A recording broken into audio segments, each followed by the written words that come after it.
Jason Vason! Damas y caballeros, Diva Jabba Puerto Rico. Here is the reigning and defending WBO minimum weight champion of the world, Oscar El Pumilo Collazo.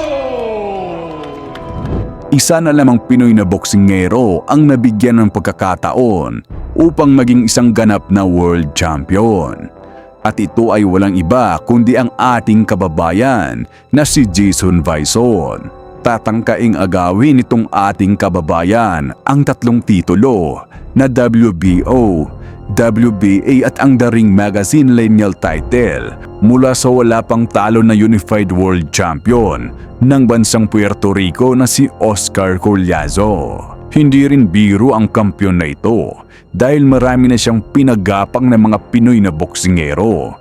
Kabilang na dyan ang ating 2 times world champion na si Melvin Jerusalem, na kung saan ay pinasuko niya ito sa kanilang bakbakan.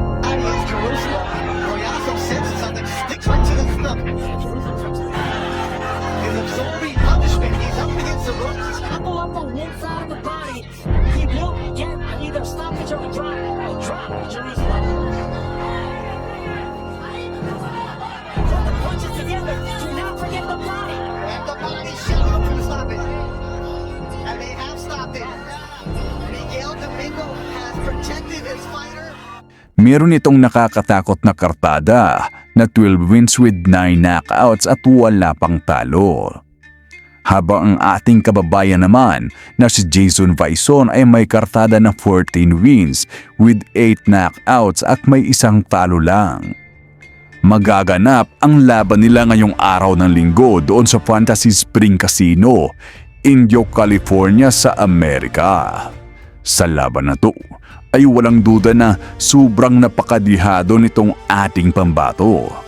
Gayunpaman ay hindi pa rin dapat magkumpiyansa ang defending champion na ito sa ating kababayan dahil may taglay ding napakalakas na kamao itong ating pambato. At upang mas mahimay natin ang kalalabasan ng kanilang paparating na laban ay hito at balikan natin ang nakaraang laban ng dalawang boksingero. Pero bago yan, paki-like mo muna itong ating video at mag-subscribe ka na rin dito sa ating YouTube channel. Maraming salamat mga sir. Okay, so balikan natin itong isa sa mga huling laban itong kababayan natin na si Jason Vason kontra sa Hapon na si Yamanaka. Yung Hapon na ito ay dating world champion pala, no? So, ito siguro yung pinakamabigat na boksingerong nakalaban ng Pinoy nating kababayan.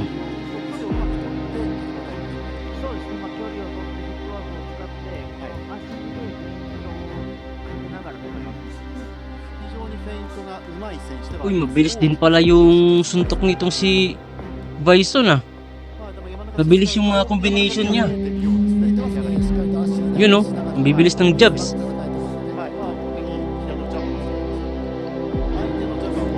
Yun, 1-2 combination. Ang liksi ng mga suntok ng batang to, no? May bansag siyang, ay may palayaw siyang the striker. Kasi malakas din talaga yung kamao ng batang to, eh.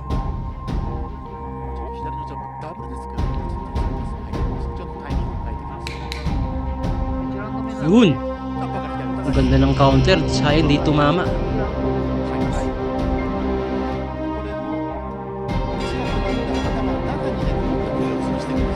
Okay, tapos na yung round 1.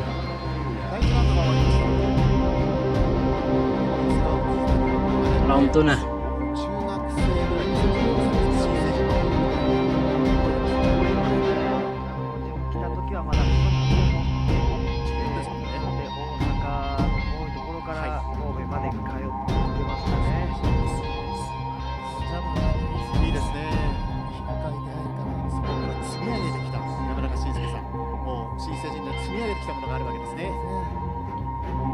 Yun! Mabilis yung counter ni Bison ah. Pag dumidikit yung kalaban, bumabato siya agad ng mga counter niya. Ang liksi eh. Lalo na yung mga jabs niya. Yun oh, bang! Bagsak! Gandang combination naman nun. Sinet up niya yung upper tsaka sinabayan niya ng left hook. Ayun, tapos na agad yung laban mga sir. Panalo si Jason Bison via second round knockout. Ganda ng uppercut na yun, no? Alog.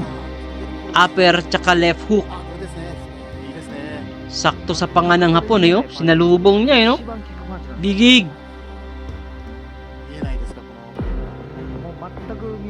So, meron talagang pamatay na suntok itong kababayan natin, no? So, dapat di rin magkumpiyansa yung si Oscar Collazo dito. Kasi may tulog din si Collazo dito pag tinamaan siya, eh. Mabigat din yung mga kamao nitong si Jason Bison.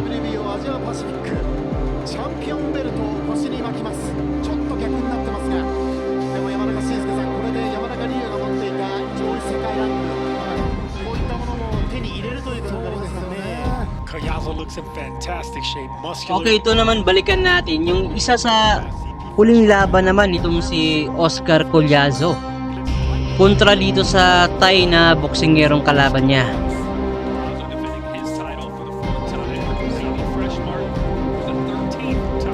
So itong si Oscar Collazo pala ay isang southpaw o kaliwete.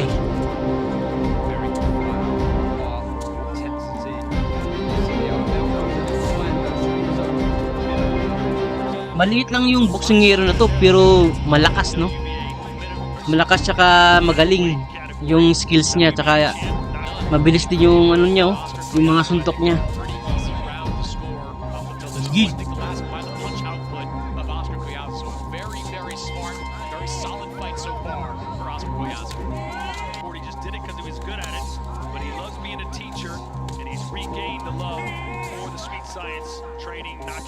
So parang pressure fighter lang din tong si Oscar Collazo, eh, no? Mahilig siyang makipagsabayan sa kalaban, yung sugod lang siya ng sugod. Tingnan natin yung replay. Oh, ang ganda ng uppercut na yun, men. Yun, 3 punch combination. Body tsaka uppercut sa ulo. Grabe yung mga combination niya, oh, bilis.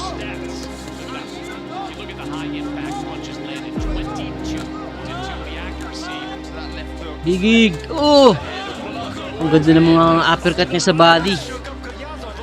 Ayun, nakaganti naman yung Thailander. Pero gumanti rin agad si Collazo doon, no? Matapang din tong Puerto Rico na to, no? Kahit tinatamaan siya, nakikipagsabayan pa rin. Yun, no? Alog yung ulo ng Thailander, ah. Yun! Bagsak sa right hook. Sakto sa panga. Grabe. Ang ganda ng timing ni Oscar Collazo, men. Sakto lang yung right hook niya, eh. Tumama sa panga ng kalaban. Ito, tatapusin na ata niya yung kalaban dito. Tara na. Sige. Yun, right hook na naman. Ako, nahilo na naman yung Thailander dito. Sige, nasave by the bell, man.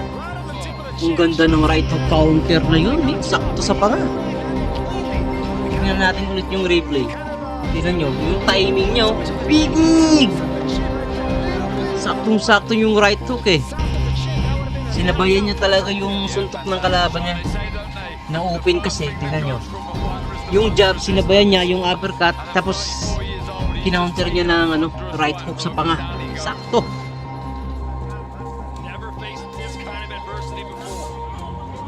Okay, round number 7 na tayo.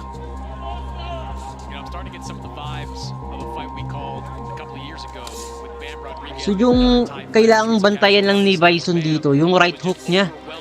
Yung right hook nitong si Oscar Collazo, yun yung isa sa pamatay na atake niya, eh. Ayun, yung counter. Mabilis tsaka malakas, eh. Ay, wala na to. Ayun! Ang galing ng timing ng batang to, men. Right hook na naman. Ayun! Bagsak. Sabi na eh. Yung right hook niya talaga yung lethal weapon niya eh. Binilangan, nakatayo pa ulit yung kalaban. Tingnan natin kung makakalaban pa. Ayun, tuloy ang laban. Mukhang tatapusin na dito ng Puerto Rican yung kalaban niya. Combination mula kay Culazo. Body shot. Sumusuntok pa dito yung Thailander.